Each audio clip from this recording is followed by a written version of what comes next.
Somebody asked me, when Cliff Jar asked me in Rolling Stone, I'm going to ask you a question, but if you don't want to answer it, I'm going to turn the tape recorder off. And I said, you're going to ask me if I'm gay or not. And he said, how did you know that? I said, I've been waiting for people to ask me. I said, it's not exactly a secret. I live with my manager. I'm openly gay outside. I don't have a girlfriend.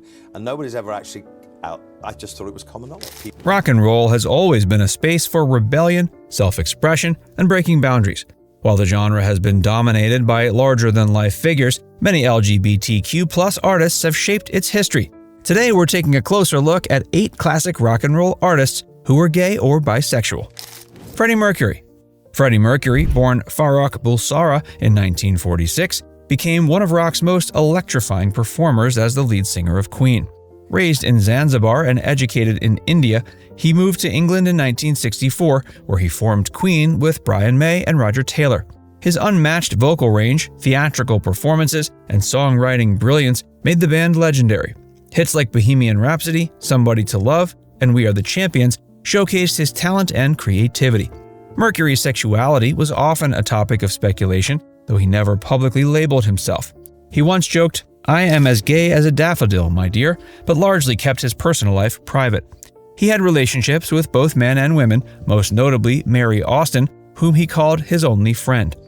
In an era when being openly gay in rock could be career-ending, he embraced his flamboyant persona but avoided direct discussion about his identity. Diagnosed with AIDS in 1987, Mercury continued performing until his final days, finally publicly confirming his illness just before his death in 91. Joan Jett. Because I'm in school playing a bad clarinet next to girls playing Beethoven and on violin and cello. So you're not saying girls can't master the instruments. You're saying girls aren't allowed to play rock and roll because of the connotation. Rock and roll is sexual, so it brings that, and people are uncomfortable talking about sex with women. So really it boils down to that, the threatening. I can feel everybody kind of going, ugh, right now. Joan Jett became one of rock's most influential female artists. Raised in Los Angeles, she co-founded the Runaways in 1975, an all-female band that defied expectations. Their hit Cherry Bomb showcased her rebellious energy, though the industry largely dismissed them. Jett later said, quote, "I wanted to show that girls could play rock and roll, and it was hard to convince people." After the Runaways disbanded, Jett struggled to find a label, receiving dozens of rejections. She responded by forming Joan Jett and the Blackhearts and creating Blackheart Records, one of the first female-owned independent labels. In 1981, her version of I Love Rock and Roll became a #1 hit, followed by Bad Reputation and Crimson and Clover. Her no-nonsense attitude and leather-clad image made her a punk icon. Jones never publicly labeled her sexuality, once telling Out magazine, "I'm not saying no, I'm not saying yes, I'm saying believe what you want." Janis Joplin. Janis Joplin, born in 1943 in Port Arthur, Texas, emerged as a pioneering figure in the 1960s rock and blues scene. Her powerful blues-infused vocals and electric stage presence earned her the title of the premier white female blues vocalist of her era. Growing up in a conservative environment, Joplin felt like an outsider, often facing bullying for her unconventional appearance and interests. She found solace in music, drawing inspiration from blues legends like Bessie Smith and Leadbelly.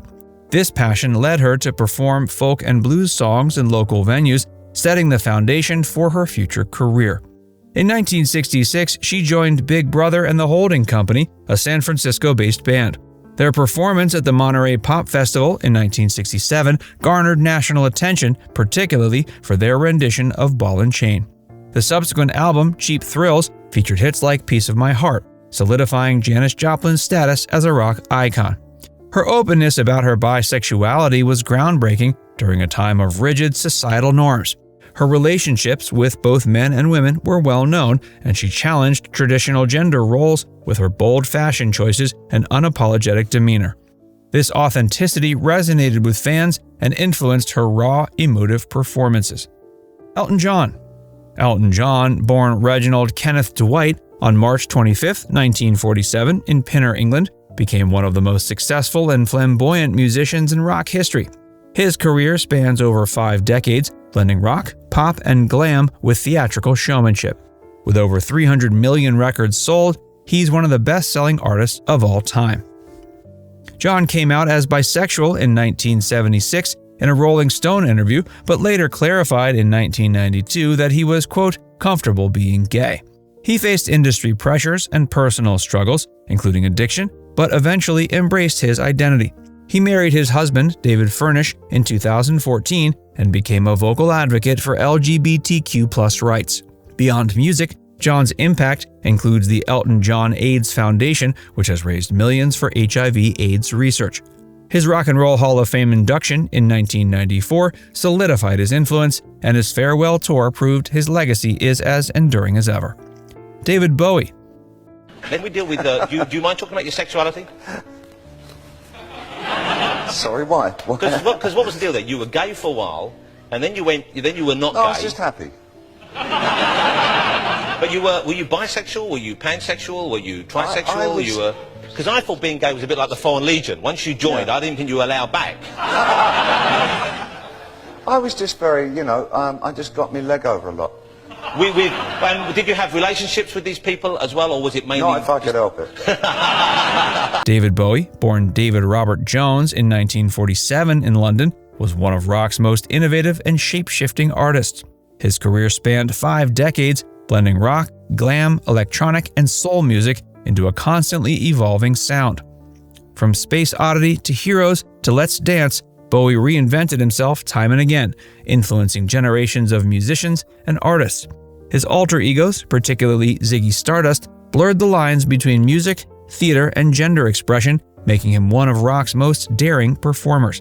Bowie was among the first mainstream rock stars to openly discuss sexuality. In a 1972 interview with Melody Maker, he declared, quote, I'm gay and always have been. He later described himself as bisexual, though he eventually distanced himself from labels, once calling the statement the biggest mistake I ever made. But his androgynous image and fluidity helped break barriers for LGBTQ+ artists and fans. His ability to challenge norms without apology made him a cultural icon. Rob Halford.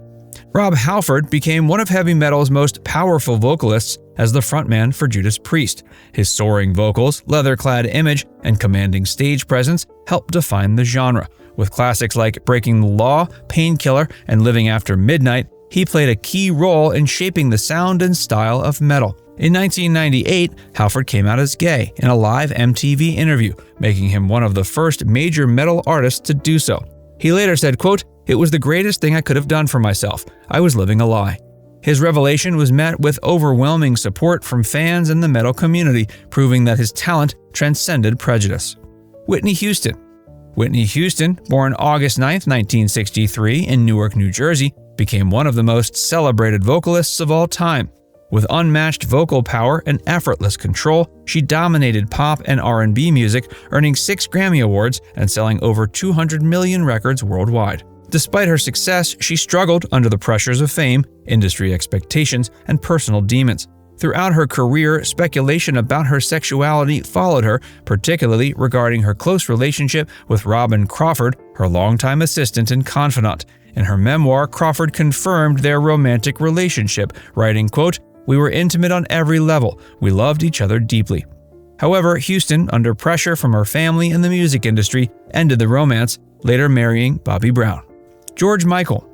Your sexuality has been a focus of tremendous attention in Great Britain. Yeah. Well, I think everywhere. I think to some degree with pop stars or film stars, we become the object of people's self-definition as well as the object of, sexual definition. I think people like to think they can spot a gay person as opposed to a straight person because it makes them feel something a little bit, in some way, a little more defined in themselves. And if someone kind of is on the borderline, which I've always considered myself in terms of the way I appear to people. George Michael was born in 1963 in London and became one of the biggest pop stars of the 80s and 90s. As part of Wham! And later as a solo artist, his smooth vocals and heartfelt songwriting produced hits like Careless Whisper, Faith, and Freedom 90. His ability to blend pop, R&B, and soul made him one of the most respected artists of his time, earning him 2 Grammy Awards and over 120 million record sales. For much of his early career, he kept his personal life private. In the 80s, he avoided discussing his sexuality fearing it would impact his career. He later admitted, "I knew I was gay from a very young age, but I couldn't tell my parents, and I couldn't tell the world." In 1998, after being arrested in Beverly Hills for, quote, lewd conduct, he came out publicly, turning the moment into one of self-liberation. Instead of hiding, he embraced his truth and became a vocal advocate for LGBTQ+ rights and HIV/AIDS awareness. Now it's time to hear from you. Who's your favorite among these musical icons? Let us know in the comments section below.